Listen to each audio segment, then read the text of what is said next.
This is a game where we did not show enough competitiveness. I think, as you said in the past, we have known that we played good cricket even when we've lost and we've been in the game. But I think we let ourselves down massively in the first innings with the bat. You could say that the toss, played a big role in this test match, but it's an uncontrollable. So you can't really focus on that and take that as a massive factor. But having said that, I think the first innings, our performance really pushed us back. We knew the conditions are going to keep getting better. So if you get 232, 240 in the first innings of the test match, then you're giving your bowlers a chance, and then your second innings, deficit also becomes smaller. So I think all these things, we have to understand that we were not at our best in this game, and there is no shame or no harm in accepting that, absolutely. And only when we accept this, we will come out in the next game with a much better mindset and much better competitiveness that we have shown as a team, and that is actually the representation of this test team, the way we play our cricket, and we have to take a lot of pride in that, and this game wasn't that example. I think we have faced attacks in the past as well with a lot of variety. We've played in South Africa when Mornay, Steyn, Philando all used to play, and they're different heights, and we've faced those kind of attacks. But it was a strange pitch. I was talking to Kane as well. It wasn't seaming around. It wasn't that it was troubling us with swing, but it was slow on the drier side. So you were not able to get the shots away. And I think, to be honest, lack of pace is something that cost us more than being intimidated or being bowled out by an attack. It played perfectly into their plans, because they feed off bowling in one spot for long periods and having fielders close in. And unless you take them on, that field is not going to change. So I think the way they bowled obviously was very accurate, and the pace of the pitch also allowed them to keep bowling there, because it wasn't easy to get those shots away.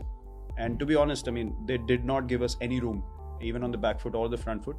So we have to accept that they outplayed us this game, and they bowled much better than we did, and put enough pressure on us, understanding the wicket pretty well, and which you expect them to playing in their conditions. But I think going forward, we understand what they would like to do, and it's our job as batsmen to try and disrupt it as soon as possible, so we put enough runs on the board.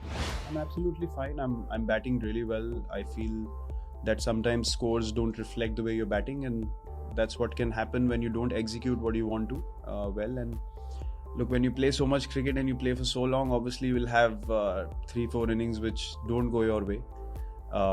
If you try and make too much out of it, then it'll keep piling on. So I think it's about staying in a good space, and I know the chat on the outside changes with one inning, but I don't think like that. If I thought like people on the outside, I would probably be on the outside right now. So I think it's all about just doing the basics right, and putting the hard work in the practice, and then you can't really walk in thinking, I have to do it every time. You want to do it, but if it doesn't come off, you don't have to beat yourself up too much. You take pride in performing for the team, and I've always done that, and I'm looking forward to contributing in a win in the next test. It doesn't matter what I do. It's never been about my performance on tour or how many runs I have scored. It's all about, if the team wins, even a 40 is good. If the team loses, even 100 is irrelevant for me, and I'm going to stay in that mindset.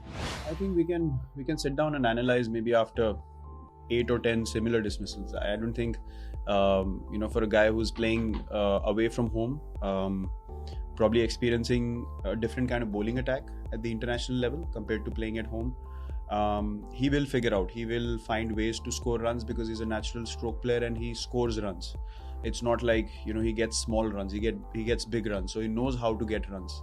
It's just a matter of understanding the pace of the wicket and conditions as soon as possible, and then when he's again in a clear frame of mind, then he's very, very destructive. So I think overseas, as you would have seen, whenever we have done well, the opening partnership has been with a lot of clarity and positivity, even clearing the infield and taking the bowlers on, just so that you put bowlers under pressure. So he is that kind of player, and once he gets going and once he feels that he can do it, I think it'll be a different ball game, and the mindset can shift very quickly. So I think as a batsman, until you are committing the same mistake about 7 or 8 times, you can't really sit down and worry about things too much.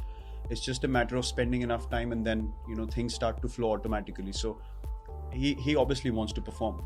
There's no doubt about it. Every batsman wants to, and we need to give him that time to get used to the conditions a little bit, and then once he starts scoring, then he'll feel more confident about it. So I don't think at this stage he needs to be sat down and be explained what's going wrong, because I don't see anything wrong. It's just execution of things which wasn't there in this game, which if it comes off, we're talking of a whole different language. Well, first things first, just block all the noise from the outside.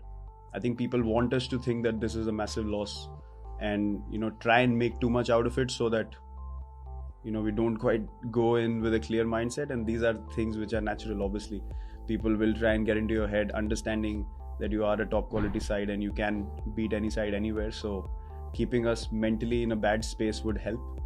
But we are a side that has never really paid attention to the outside noise, and we will continue to do that. We have to accept and understand that playing sport at the international level, wins and losses are a part of things, but it's what we learn out of it and the way we play. We've taken a lot of pride in that, as I mentioned before, and we will continue to do that. There's no doubt we're going to try and win the next test. We're not going to play in any other fashion, and whatever it requires for us to do as a batting unit and bowling unit and a fielding unit to be able to do that, we're definitely going to come out and do that. We're not bothered about another loss, but we're not going to take a backward step, that's for sure.